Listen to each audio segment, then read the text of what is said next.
I went from 0 subscribers to almost 700 subscribers, and now having videos with about 3,000 views and even up to 12,000 views on my YouTube channel in just a couple of months, because I'm actually utilizing tips and tricks that works.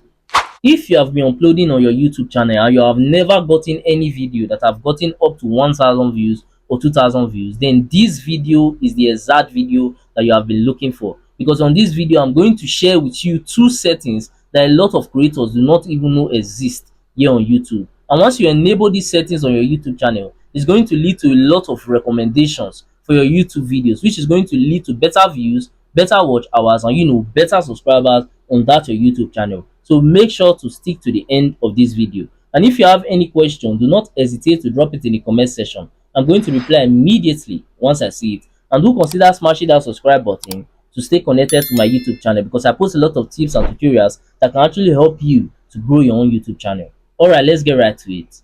These two settings are simple but yet powerful settings that can actually help creators that maybe they just started their YouTube channel and they are trying to grow fast here on YouTube. Now, when it comes to these first settings, it can only be accessible with your desktop. You can actually access it with your mobile device. So I'm going to be switching to my PC real quick so we can dive in and then I do further explanation. Now, these first settings can actually be done when you are uploading your videos on your YouTube Studio dashboard. If you are uploading through your mobile device, it's not going to work except you're actually using the YouTube Studio dashboard. That's very, very compulsory. Now, when you're uploading any video, it is always advisable that you schedule those videos, or rather, if you are not scheduling the video, you can actually unlist those videos for 24 hours. Now, I know that you might be asking, why will you have to schedule your video or list your video for 24 hours? Now, the reason why you have to actually do this is that doing this is actually going to give YouTube enough time to understand what your video is all about, because it's going to give YouTube the time to fully analyze your video data. Now, when it comes to scheduling this video, or rather unlisting this video, you have to do it for about 24 hours, which is giving YouTube all the time that it needs to actually analyze your video data. Now, to set this up is quite easy. When you're uploading, go to the visibility section. So once you get in here, just scroll down a little bit and you're going to see it. You can see the unlist section, and then you can see the schedule section. Now, when it comes to this schedule section, I mostly use this schedule section, and the reason why I use this because if you are scheduling, you just have to pick the time and pick the date, and that video is going to go public automatically on its own without needing you to set the video to go public manually. But if you are using this unlisted, you have to manually come to your YouTube channel and come and switch the video back to public. So that's just how it works. So I will advise each creator that is uploading to be using this, because this is actually a powerful trick to get the algorithm to fully understand your video. Because like I always say, it's only when the YouTube algorithm understand your videos that is going to be able to push it to the right audience, and it's only when the right audience is watching your video that you are going to get good reactions, or rather good performance from your video. Because if the wrong set of people are watching your video, they are going to react badly to your video, and that's actually going to kill your YouTube video. Now, the second settings is also done in your YouTube Studio dashboard, and it's quite easy. All you have to do is go to your settings, and then once you've gotten in here, you just have to click on channel.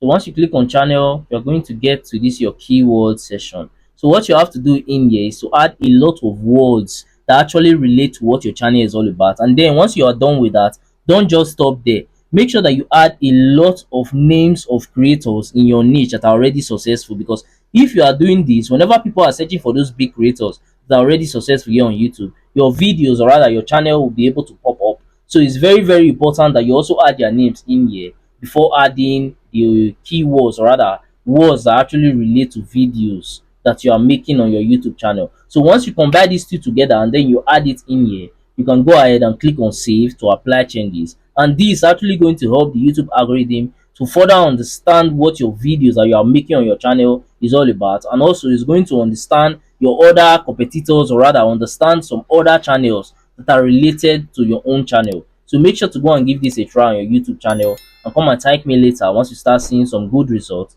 on that your YouTube channel. Also, I would like to use this opportunity to advise a lot of creators that actually want to be successful here on YouTube to stop doing sub for sub, because when you are doing this, you're actually causing much more harm than good to your YouTube channel. Because the people that are subscribing to your channel, they actually do not care about your content. They are just doing it because it's mutual. So they are following you, or rather subscribing to your channel, because you actually subscribe to their own channel. So that's just it for that. Whenever they see your videos, they won't want to watch your videos because that's not why they subscribe to your channel. And this is actually going to lead to a lot of your videos flopping that you're uploading on your YouTube channel, which is not advisable. So that's why I always say that you guys need to stop this habit of doing sub for sub here on YouTube. And apart from it even affecting your YouTube channel, it's also going to affect you, because let's take for example, you're a creator and then you are subscribed to a lot of other creators that are similar to your niche. Whenever you come to your YouTube channel and you are scrolling through your YouTube feed, you are going to be seeing a lot of video ideas that you can just easily, get inspired by to shoot your next video.